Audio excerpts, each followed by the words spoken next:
Soul Ministry mempersembahkan seri pengajaran How to Manifest dengan topik Dasar-dasar Experience Working.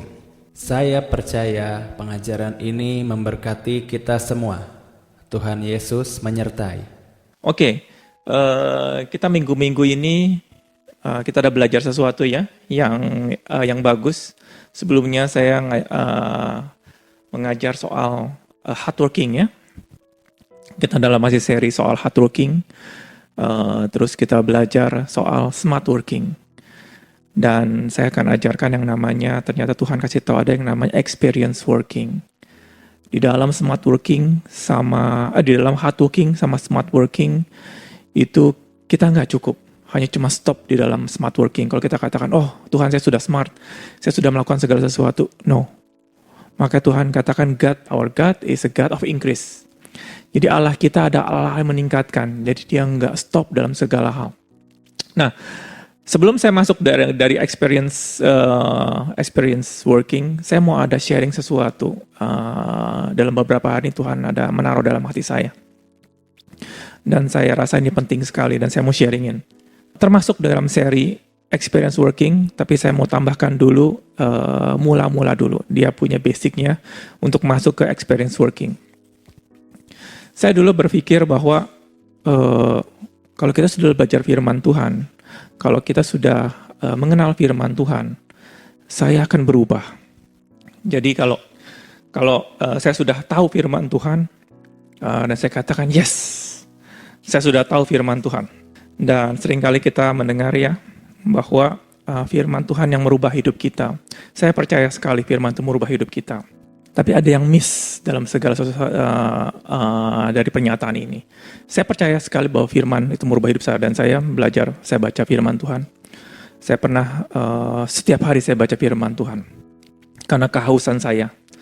Terus saya mendengar khotbah siang dan malam untuk kehausan saya. Ternyata pada waktu saya berpikir ulang, pada waktu saya trace back lagi dalam kehidupan saya dulu, bahwa saya membaca firman Tuhan bukan untuk mengetahui firman Tuhan saat itu. Ada sesuatu Tuhan katakan bahwa yang dikatakan, datanglah, aku akan memberi kesegaran, aku akan memuaskan orang-orang yang kehausan. Saya saat itu haus akan firman Tuhan. Saya bukan mau mendengar firman Tuhan. Atau bukan mau mencari firman Tuhan. Bukan. Saat itu ada sesuatu dalam hati saya, ada sesuatu yang mencari dan saya harus dipuaskan. Dan apa yang terjadi saya dipuaskan dengan saya mengenal Tuhan. Pada waktu saya membaca firman Tuhan, bukan untuk mengenal firman. Bukan untuk mengenal firman. Jadi ini ada satu poin yang harus saya terangkan sekali lagi. Pada waktu kita membaca firman Tuhan, kita bukan mengenal Allah. Itu masih dalam knowledge, masih dalam pengetahuan.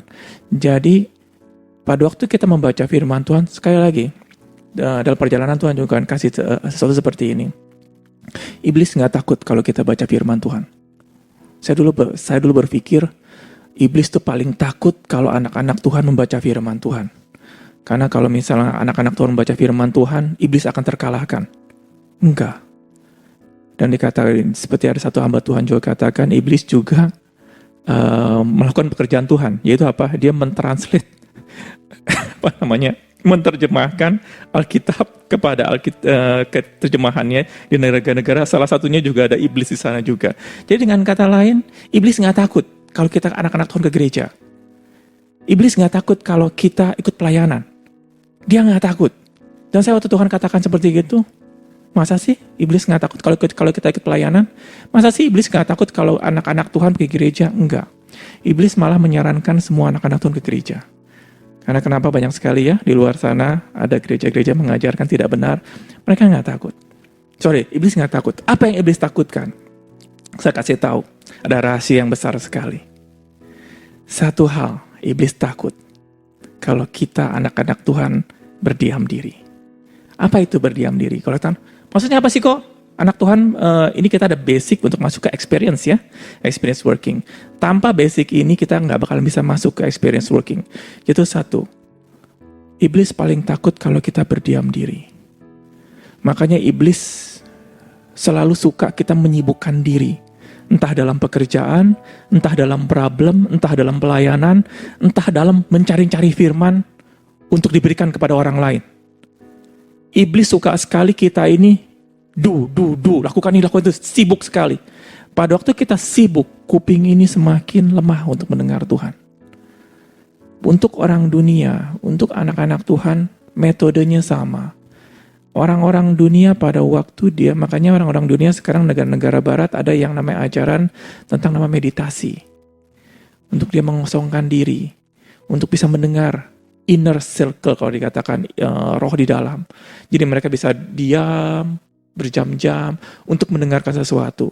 Iblis paling takut itu. Saya kasih tahu, iblis paling takut pada waktu kita berdiam diri. Maka Tuhan katakan, tenanglah, diamlah. Pertama disuruh dulu diam. Bukan disuruh bergerak sana kemari. Pada waktu kita diam, waktu kita punya masalah hidup, pada waktu kita ada satu problem dalam hidup, pada waktu kita mencoba menyelesaikan, malah iblis paling senang. Ada masalah, yuk cari informasi gimana cara membereskan. Kita baca firman Tuhan, cari ini, cari itu. Iblis paling demen sekali. Paling suka kita berbuat seperti gitu. Apa yang terjadi? Kuping ini, suara Tuhan dari hati kita ini semakin kecil. Kita mencoba untuk melakukan segala sesuatu dengan kekuatan kita. Karena iblis paling suka. Dan suka sampai karena dia tahu kita akan gagal. Waktu kita akan gagal, siapa yang akan dihujat? Allah akan dihujat. Allah nggak menolong saya. Padahal Allah menolong. Kenapa? Dia memberitahu kita dengan suara kecil, tapi karena kita terlalu kenceng, sibuk segala sesuatu, kuping ini tidak terdengar. Bisa dikatakan bahwa firman Tuhan katakan bahwa Tuhan tidak cukup panjang ya dalam menolong kita. Ada kita apa? Yesaya apa? Yesaya ya. Dikatakan bahwa Tuhan itu menolong kita. Bahwa Tuhan itu tangan dia tuh nggak cukup. Dia selalu menolong kita. Tetapi kenapa kita nggak mendapatkan? Karena kita nggak mau diam. Jadi saya dulu waktu saya terima Tuhan Yesus pertama kali, puji Tuhan, walaupun saya salah sedikit, nggak ada yang ngajarin, saya langsung berdiam diri. Kenapa berdiam diri? Saya mereflek, Tuhan mau ngomong apa? Jadi pada waktu kita diam, ayat-ayat firman Tuhan yang tadinya, sekali lagi, iblis tuh nggak takut dengan firman Tuhan. Wow, masa iblis nggak takut dengan firman Tuhan? Iblis nggak takut dengan firman Tuhan. Makanya pada waktu Yesus dicobai dengan firman Tuhan. Iblis tahu, malah dikatakan saya pernah ada kesaksian dengar bahwa semua ada satu deacon itu ada penatua, ada satu gereja, dia hafal semua kata-kata dari Matius sampai Wahyu, dia hafal semua. Ternyata dia penganut ajaran sesat, setan. Dia hafal semuanya. Jadi sekali lagi iblis nggak takut dengan firman Tuhan. Apa yang iblis takut? Iblis takut sekali kalau kita berdiam diri. Tuhan menerangkan firman Tuhan itu di dalam hati kita. Pada waktu kita berdiam diri, ada satu firman keluar dari Allah yang dikatakan Roh Kudus di dalam hati sini, dia akan keluar. Roh Kudus akan menerangkan itu iblis paling takut.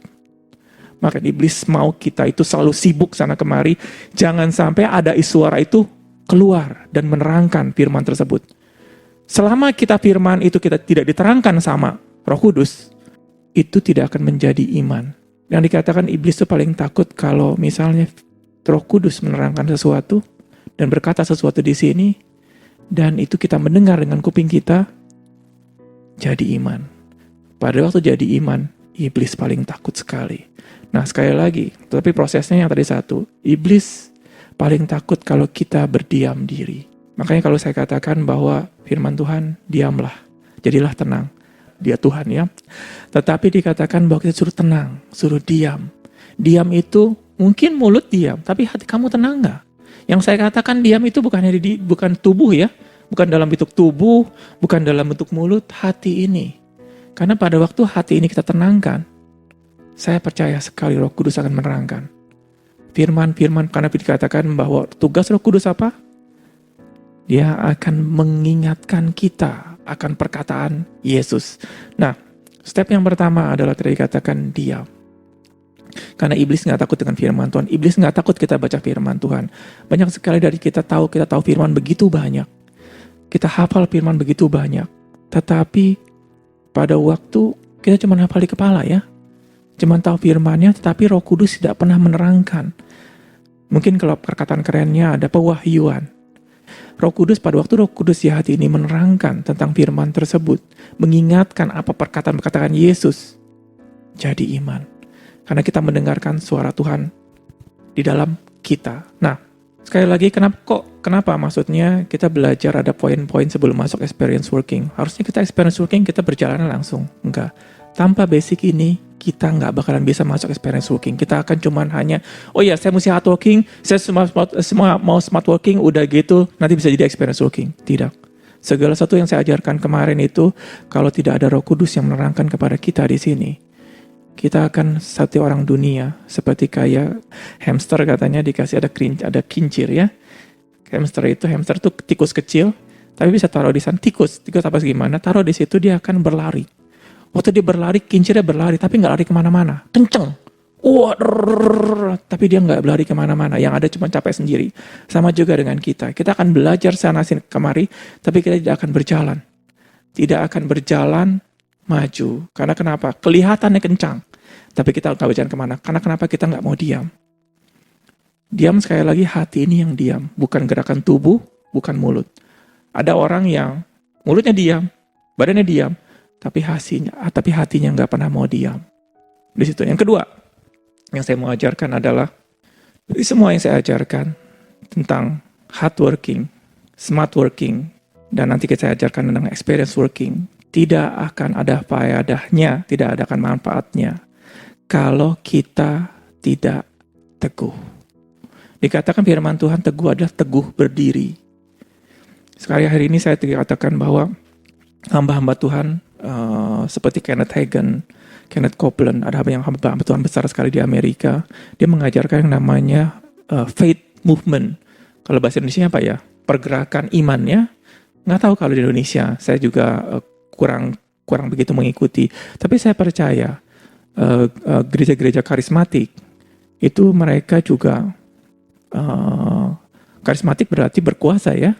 Berarti mempraktekkan iman. Jadi mentumpang tangan kepada orang sakit segala macam.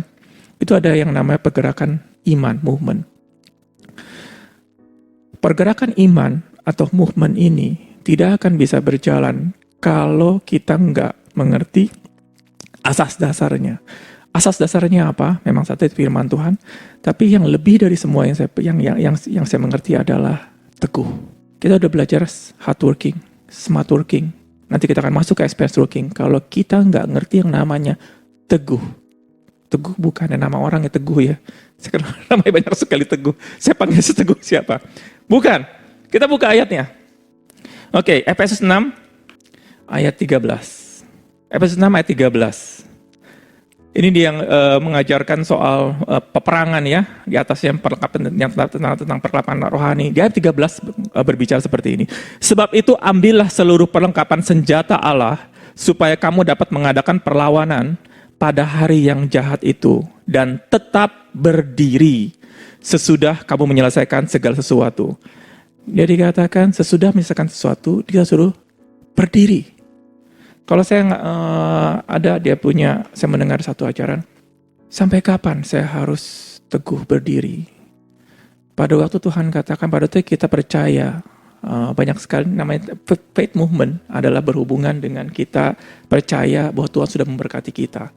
Dan di Markus 11 ya, yang katakan apabila kamu meminta, kamu percaya dengan hatimu, apabila kamu percaya hatimu dan tidak bimbang, kalau kamu mengatakan kepada gunung ini, berpindahlah, beranjaklah ke laut, dia akan beranjak. Tentang namanya faith movement. Oke, saya mau percaya, saya punya masalah Tuhan. Saya punya masalah finansial, saya punya masalah penyakit, saya punya masalah hubungan. Saya percaya Tuhan, apa saja yang saya minta sama Tuhan, Tuhan akan berikan. Sesuai dengan firman Tuhan, sesuai dengan firman Tuhan. Saya meminta sesuatu. Nah, ini basic dari smart working, hard working, smart working, masuk ke experience. Tanpa adanya keteguhan, pada waktu kita meminta kepada sesuatu. Sekali lagi, pada waktu kita hard working, smart working, ini kita meminta kepada Tuhan. Tuhan, saya mau bekerja lebih keras lagi. Tuhan ajari saya. Kita minta sama Tuhan. Bukannya saya mau kerja, enggak. Kita minta karena dikatakan di dalam diri kita sendiri ini tidak ada yang baik. kita ini adalah orang pemalas. Kita ini selalu memberontak kepada Tuhan. Kita mesti akui itu. Pada waktu kita mau smart, kita mau hardworking, kita meminta kepada Tuhan kekuatan untuk menjadi hardworking. Dan pada waktu kita mau menjadi smart working, soal investasi, soal duplikasi, kita minta kepada Tuhan hikmat di dalam melakukan seperti itu. Kita minta. Berarti dengan kata lain kita ada meminta sama Tuhan. Waktu kita meminta sama Tuhan, Tuhan katakan bila kamu meminta, mintalah dengan iman. Nah, saya belum dapat. Saya nggak diberikan soal hardworking. Saya nggak diberikan soal smart working. Saya waktu belajar smart working, tapi saya nggak ngerti. Waktu saya disebut hardworking, saya bangun pagi pun saya nggak mau. Saya nggak ada niat untuk mengambil lebih lagi. Akui dia sama Tuhan. Dan kita minta sama Tuhan. Nah, pada waktu kita minta sama Tuhan, saya belum dapat hari ini. Sampai kapan saya harus teguh berdiri? Sampai kapan saya harus bisa bertahan? Dan saya katakan, pada waktu kita berkata seperti itu, Tuhan sampai kapan? Ada di hati ini keraguan ya? Kok belum diberikan? Contohnya seperti ini bahwa mungkin saya masih belum punya anak. Dan saya percaya tahun ini atau gimana Tuhan akan berikan. Tapi pada waktu tahun ini saya belum diberikan anak oleh Tuhan. Tuhan kapan? Seperti Abraham. Kapan Tuhan memberikan anak? Itu yang namanya tadi iman. Teguh sampai kapan? Teguh berdiri. Kalau Tuhan katakan berdirilah dengan teguh, mau sampai kapan Tuhan? Kalau cuma 1 menit, 2 menit, it's okay. Saya akan teguh berdiri. 1 jam, 2 jam bisa berdiri. Tapi kalau saya sudah 3 tahun Tuhan saya menunggu. Saya sudah sampai 5 tahun menunggu. Sampai kapan lagi menunggu? Ini saya mau jelaskan.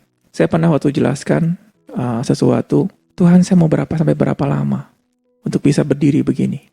Sampai berapa lama saya teguh untuk berdiri? Kalau kita bertanya, kita memberikan waktu, oke. Saya akan berdiri teguh sampai 5 tahun.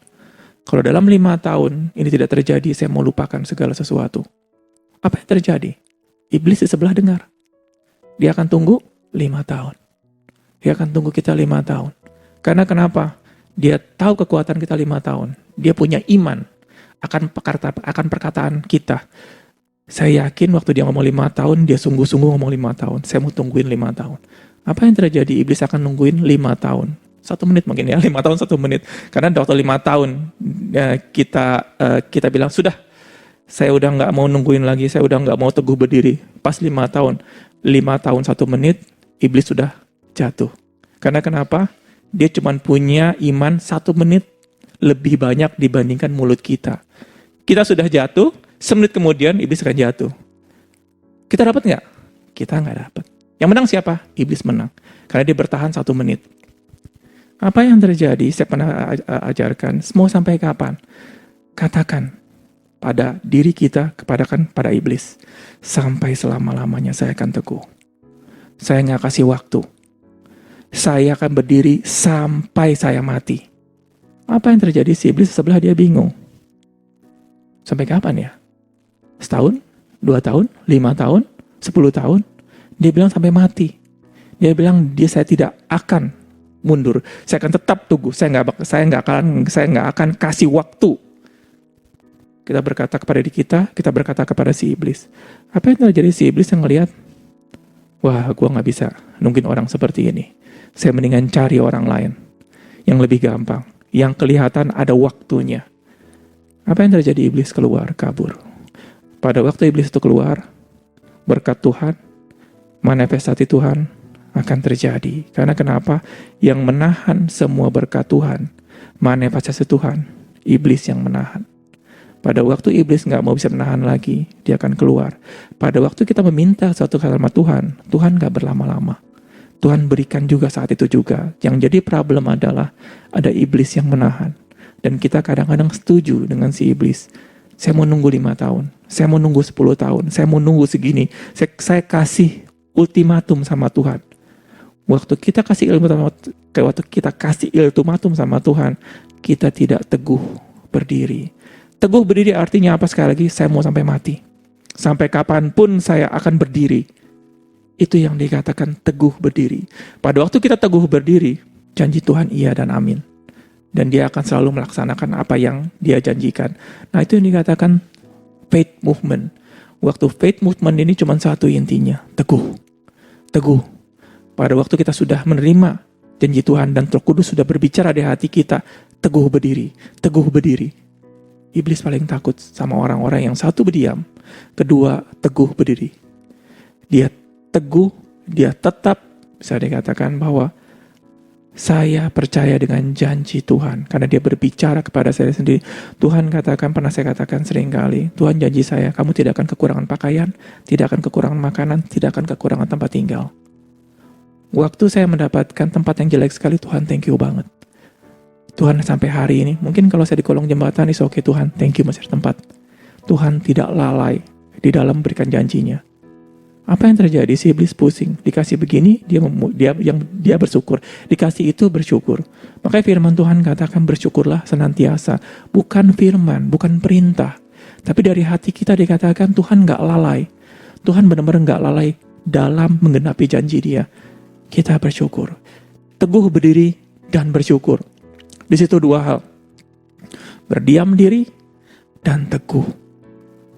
Dari dua basic ini, setelah kita mendengar, kita bisa berdiam diri, kita bisa teguh.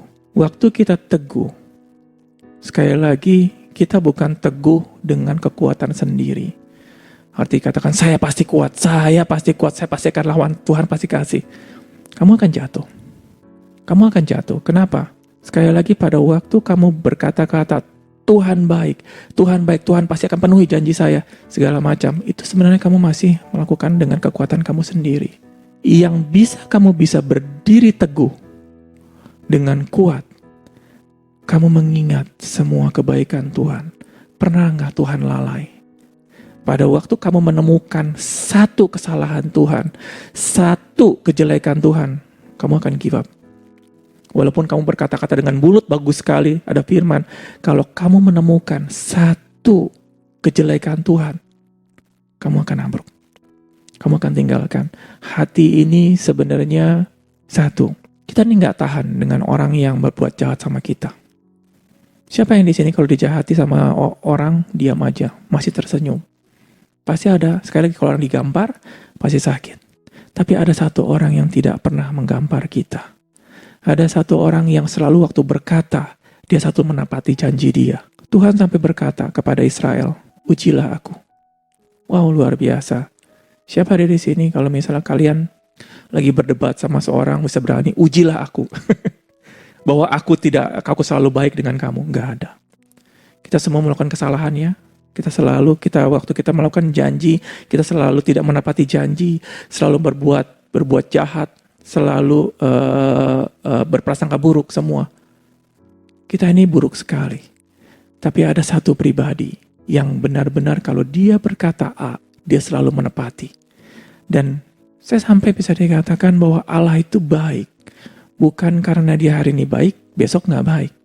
Tidak. Kalau kita mau cek semua pribadi Tuhan, semua perbuatan Tuhan dalam hidup kita akan berkata, kau baik Tuhan. Kau tidak pernah tidak menepati janjimu. Kalau dikatakan, saya gak dapat segala macam. Enggak. Saya yakin sekali dalam hidup saya bahwa Tuhan selalu menepati janji dia. Nggak ada sekatu pun, maka firman Tuhan adalah iya dan amin.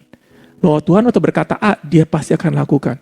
Itu yang luar biasa. Pada waktu kita berdiri teguh, kita melihat ke belakang apa yang Tuhan sudah lakukan dalam hidup kita. Pada waktu kita melihat bahwa Tuhan selalu baik. Tuhan selalu baik. Pada waktu memikirkan seperti itu, apa yang terjadi? Yang tadinya udah pegel, kita berdiri, kita akan bangkit lagi. Waktu kita sudah pegel, akan bangkit lagi. Kenapa? Waktu kita melihat semua perbuatan-perbuatan Tuhan, entah perbuatan Tuhan kepada anak-anak Tuhan yang lain, perbuatan Tuhan kepada dunia, kepada Tuhan dalam hidup kita bisa melihat bahwa, wow, Tuhan benar-benar luar biasa. Saya akan teguh berdiri. Saya akan teguh berdiri karena kenapa? Dia baik, dia baik. Itu yang membuat kita teguh berdiri. Apa yang terjadi? Sekali lagi, iblis paling takut dengan dua orang yang berdiam diri. Sekali lagi, orang yang mau berdiam diri dan mempersilahkan Allah berbicara di dalam hatinya. Yang kedua adalah teguh berdiri. Kalau banyak sekali firman Tuhan dikatakan, berilah teguh, jadilah laki-laki. Firman Tuhan banyak sekali mengatakan seperti itu. Jadilah kuat, teguh berdiri, jadilah kuat, jangan lemah. Iblis gak takut kalau kita pergi ke gereja. Iblis nggak takut kalau kita baca Alkitab. Iblis nggak takut pada waktu kita ikut pelayanan. Yang dia takut kalau kita teguh berdiri, teguh membaca firman Tuhan terus-menerus. Walaupun saya nggak dapat sesuatu, saya percaya firman ini akan menyelesaikan sesuatu. Saya percaya apa yang saya pelajari hari ini akan berguna di masa depan. Teguh. Teguh itu bukan hanya kita melakukan sekali, udah gitu sudah kita lupakan. Itu coba-coba ya. Biasanya kalau orang yang coba-coba biasanya nyoba sekali, kalau nggak enak dibuang. Itu coba-coba. Tapi kalau kita teguh, kita percaya, saya yakin sekali di dalam jangankan anak-anak Tuhan, orang-orang dunia di dalam melakukan segala sesuatu, dia punya keteguhan yang luar biasa. Penemu listrik, bohlam, Thomas Alva Edison ya, entah 1000 entah 2000 saya lupa, mungkin 1000 atau 2000, 1000 kali eksperimen. 1000 kali eksperimen, mungkin saya dalam 100 saya berhenti. Kenapa? Udahlah. Udah nggak bisa lagi. Sudah tidak terjadi. Duit saya sudah habis. Buat eksperimen, buat biaya ini saya sudah nggak punya lagi. Kenapa dia teruskan? Dia punya keteguhan hati. Bahwa saya bisa menyelesaikan penemuan ini. Itu orang dunia loh. Orang dunia akhir kita, Thomas Alva Edison akhirnya menemukan lampu. Sama juga. Tuhan mau kita punya keteguhan. Kalau kita punya keteguhan, maka Tuhan katakan bahwa kalau kamu berkata kepada gunung ini dan kamu tidak bimbang. Apa itu tidak bimbang? Kamu punya keteguhan. Kita waktu berkata kepada gunung tersebut, berpindah. Kok nggak berpindah? Kok nggak berpindah? Udahlah, nggak jadi. Itu nggak teguh. Waktu kita berkata kepada sesuatu, berpindahlah. Kita nggak melihat lagi dengan mata. Karena kenapa? Gunung itu sudah berpindah. Belum terjadi, saya percaya kalau Tuhan katakan gunung ini berpindah, pasti berpindah. Tapi belum terjadi, saya nggak percaya. Waktu kalau Tuhan katakan gunung ini berpindah, ini pasti berpindah. Itu yang namanya teguh. Bahwa kita nggak melihat apa yang kita lihat. Banyak sekali kesaksian-kesaksian. Jujur, pada waktu kita sakit, kita minta sama Tuhan tentang kesembuhan. Pada waktu kita minta kesembuhan, kita berdoa, kita tepang tangan. Kita sudah percaya bahwa ada hamba-hamba Tuhan yang punya talenta kita doakan. Waktu kita sudah didoakan, sudah berdoa, kok masih sakit ya? Kok masih merasakan seperti ini ya? Akhirnya katakan kayaknya janji Tuhan tidak terjadi. Sudah mulai tanda-tanda kita akan jatuh. Kenapa? Kita mempertanyakan.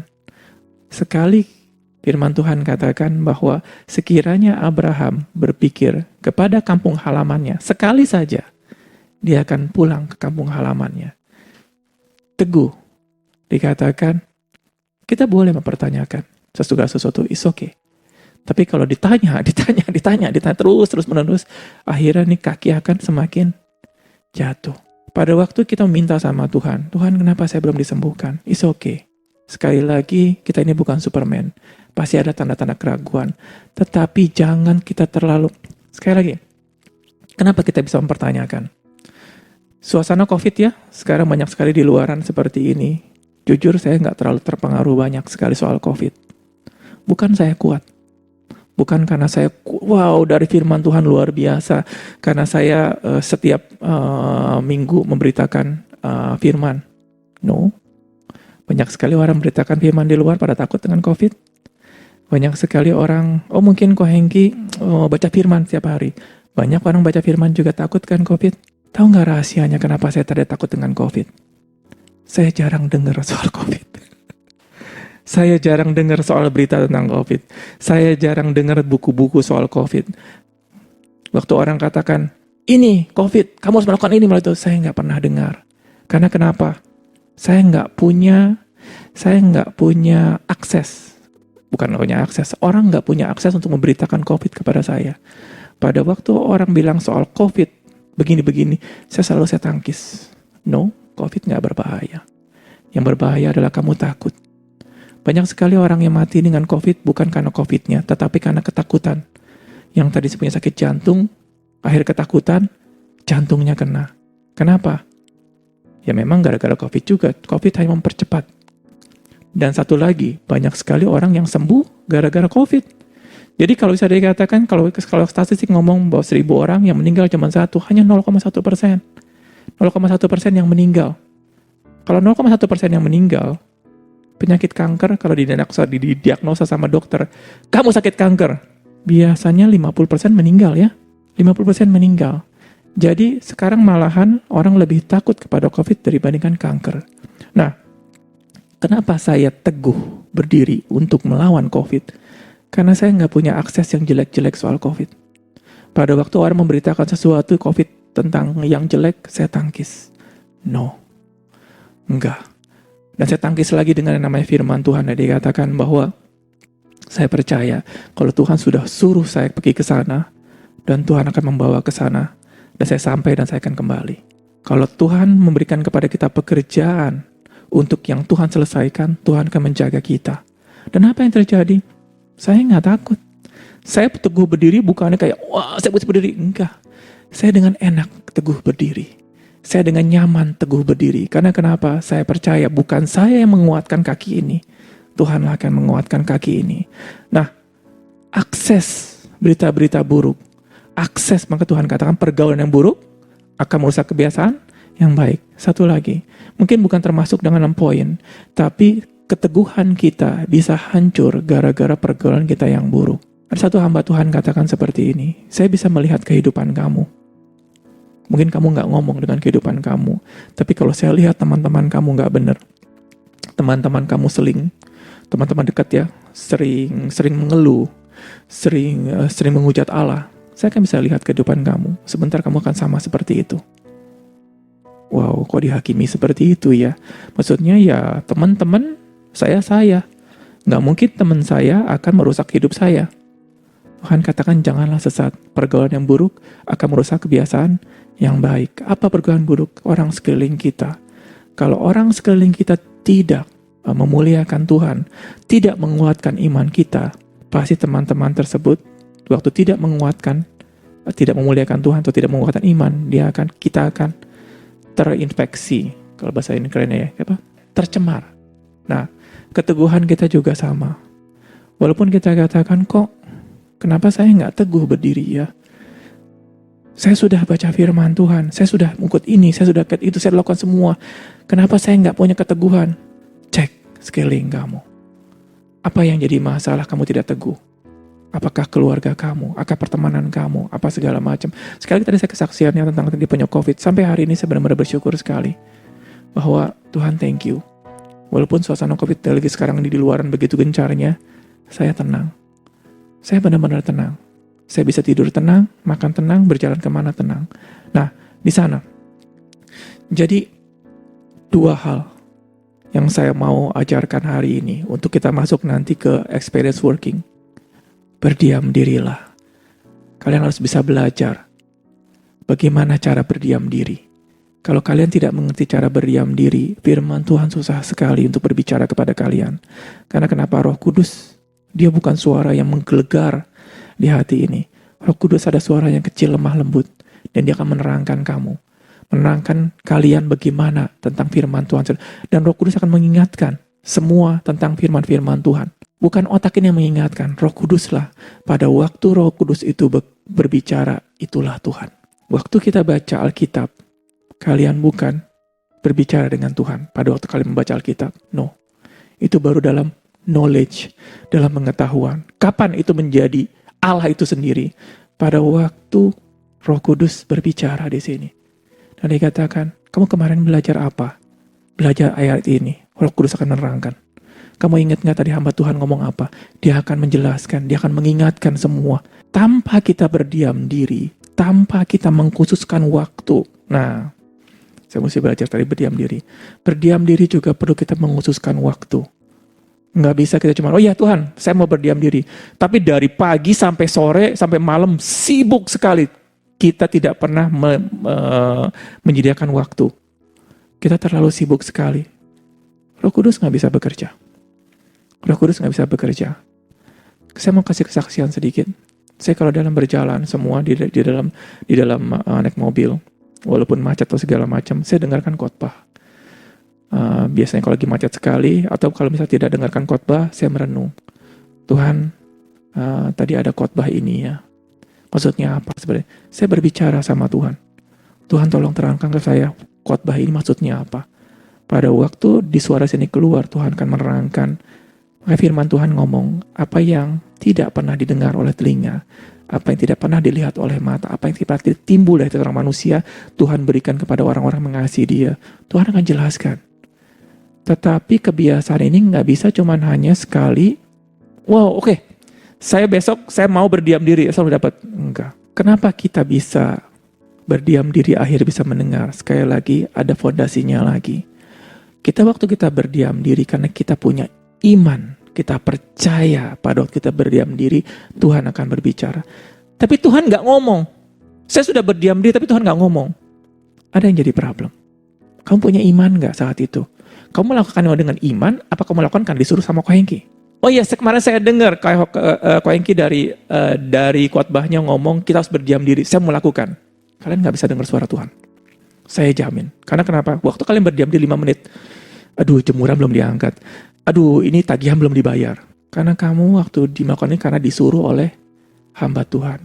Kamu disuruh sama si Anu. Kamu melakukan seperti gini, saya mau fotokopi orang lain.